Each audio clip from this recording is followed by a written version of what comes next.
catálogo divino. Para conocer la vida de los santos con las hermanas trovadoras de la Eucaristía. Bienvenidos a seguir conociendo más historias de santidad por medio del catálogo divino. ¿Verdad que meditar en la vida de los santos nos hace más fácil pensar en nuestra vida espiritual?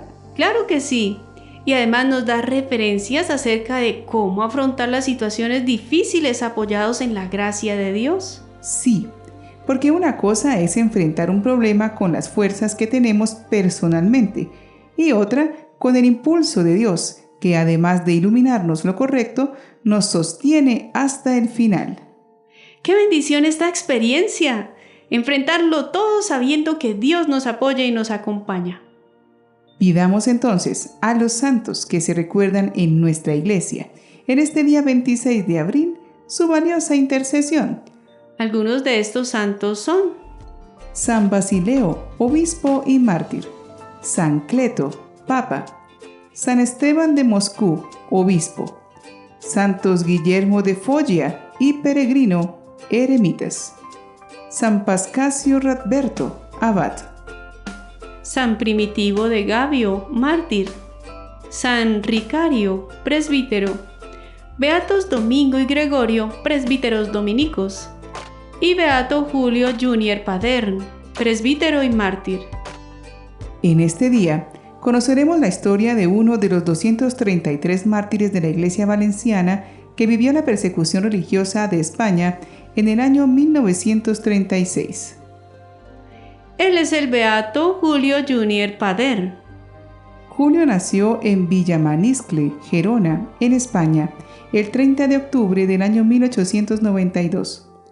Sabemos poco de sus primeros años de vida, pero se afirma que ingresó desde pequeño en una de las casas de Don Bosco. Perteneciendo ya a la comunidad religiosa de los salesianos, Julio se trasladó a Campello, en Alicante, y luego a Carabanchel, Madrid, profesando sus votos como religioso salesiano en el año 1912, cuando tenía 20 años. Posteriormente prestó su servicio en las instituciones educativas de Baracaldo, provincia de Vizcaya, y Campello. Julio fue ordenado sacerdote en el año 1921. Siempre estuvo dedicado a la formación de los jóvenes salesianos. Fue profesor de los estudiantes de filosofía en Gerona. Julio era un gran amante de la música, especialmente del canto gregoriano, del que tenía un gran conocimiento, y de la literatura. Luego de varios destinos, fue en el año 1931 destinado al propio colegio de Gerona como encargado de estudios. En aquella época trágica, Julio tuvo que presenciar la destrucción del seminario salesiano de Campello el 11 de mayo de 1931, y por ello, desde la victoria del Frente Popular en febrero de 1936, se esperaba lo peor y no dejó de manifestarlo a sus superiores. El 20 de julio, apremiados por la tensa situación de rechazo a las instituciones religiosas y de los creyentes, la comunidad salesiana de Gerona se dispersa y el padre Julio se marcha a refugiarse en la casa de sus padres. Cuando comenzó la guerra civil, en octubre de 1937, el sacerdote pasó a vivir en Gerona, oculto en un apartamento con un coadjutor salesiano. Desde allí, Julio organizó expediciones a través de la frontera francesa para salvar a los jóvenes salesianos, ayudándoles a escapar de la cruel persecución. En enero de 1938, algunos de estos jóvenes que tenían esperanzas de llegar a Francia fueron sorprendidos por las autoridades y detenidos. En medio de la requisa de las pertenencias de los salesianos, los guardias encontraron una carta del padre Julio, a quien dictaron orden de captura. A diferencia de los demás mártires de la persecución en España, que eran fusilados sin mayores formalidades por los milicianos, el último mártir salesiano compareció ante un tribunal. prontamente fue arrestado y juzgado por espionaje y alta traición, y condenado a muerte en un tribunal el 23 de marzo del año 1938, donde manifestaron de manera evidente su odio al sacerdote. Por esta razón, en su causa de beatificación se comprobó que fue martirizado por la fe. La noche antes de su fusilamiento, la pasó en compañía de otros salesianos que pudieron llevarle la comunión, luego de haberse confesado. Fue un tiempo de oración y silencio. Julio afirmó que moría inocente y ofreció su vida por el bien de la Iglesia y de España. Tras dar un gran ejemplo de fraternidad en la cárcel modelo de Barcelona y serenamente preparado, Julio fue fusilado el 26 de abril de 1938 en Montjuic, Girona. Fue beatificado junto a otros 232 mártires españoles el 11 de marzo del año 2001 por San Juan Pablo II. Con respecto a esta cruenta persecución religiosa, cabe destacar que la mayoría de los sacerdotes y seglares no necesitaban el martirio para ser beatificados porque ya en vida tenían fama de santos algunos de ellos. Se llegó a decir que eran tan buenos que precisamente por eso fueron martirizados. Todos ellos fueron hombres y mujeres muy ejemplares, plenamente entregados a sus ministerios respectivos. Los sacerdotes y seminaristas fueron modelos por sus virtudes y su actividad apostólica. Lo mismo hay que decir de los religiosos y religiosas, quienes desarrollaban una intensa labor apostólica y social en colegios y hospitales, una labor que nunca fue suficientemente reconocida. Muchos de ellos, además de mártires de la fe, fueron apóstoles de caridad, de la enseñanza religiosa y de la formación humana.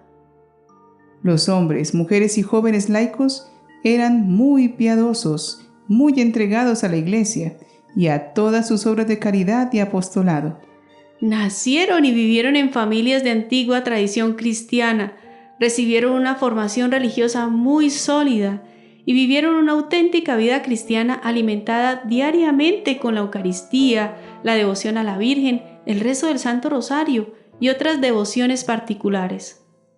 Todos ellos fueron martirizados única y exclusivamente por motivos religiosos. Murieron amando y perdonando a sus verdugos y diciendo: ¡Viva Cristo Rey! Porque tuvieron un sentido teológico muy profundo de la realeza de Cristo y porque este fue el grito con el que los cristianos hicieron frente a los totalitarismos del siglo XX.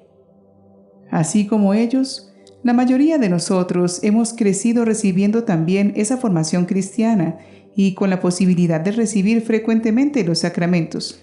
Por ello también nosotros estamos llamados a ser testigos, dando a conocer nuestra fe, más que con palabras, con nuestros actos. Sin embargo, si sentimos que es difícil vivir la fe en medio de esta época confusa y llena de adversidades, oremos con mucha piedad, pidiendo a Dios, que sostuvo a tantos mártires y cristianos comprometidos a lo largo de la historia, que nos sostenga también en nuestra fe, en nuestros buenos propósitos y proyectos. Señor, por medio de tu Espíritu Santo, dame la entereza y la fortaleza de afrontar los avatares de mi vida con la alegría cristiana, con confianza y con mucha fe. Tú, Señor, eres la luz que ilumina mi camino, y no permitas que el celemín de mi vida se apague y debilite mi espíritu y mi corazón. Ven a mí para renovarme enteramente. Pon siempre tu mirada en mí, pues conoces mis luchas, mis esfuerzos, mis sufrimientos. Señor, no puedo ser un valiente si no llenas mi alma y mi corazón con la caridad de tu amor y de tu misericordia, sin que bañes mi interior de felicidad y de esperanza, acorde con los principios de tu amor y de tu gracia. Guía, Señor, mis acciones y mis palabras para que mi vida sea siempre de tu agrado y me convierta en un valiente sembrador de paz, de esperanza, de alegría y sinceridad. Amén. Los santos nos han enseñado que no hay muerte repentina para un cristiano. pues siempre se está preparado cuando vivimos el día a día con honestidad y responsabilidad. Es en las pequeñas cosas cotidianas que vamos sembrando paz y orden, y vamos afirmando a cada momento el reino de Dios. También los santos nos enseñan que no hay pena suficientemente grande que no pueda ser consolada por Dios, ni ninguna dificultad que no pueda ser superada con su ayuda. Este consuelo y esa respuesta se encuentran siempre en la oración y la ternura de Dios, pues logra dar el mayor consuelo y esperanza. Los santos se alimentaban de esta ternura orando constantemente. Al igual que estos mártires, permitamos que Dios muestre su gloria en los pequeños y grandes milagros que por nuestra fe el Señor derrama en nuestras vidas. Cultivemos y defendamos nuestra fe. Beato Julio Junior Padern, ruega por nosotros.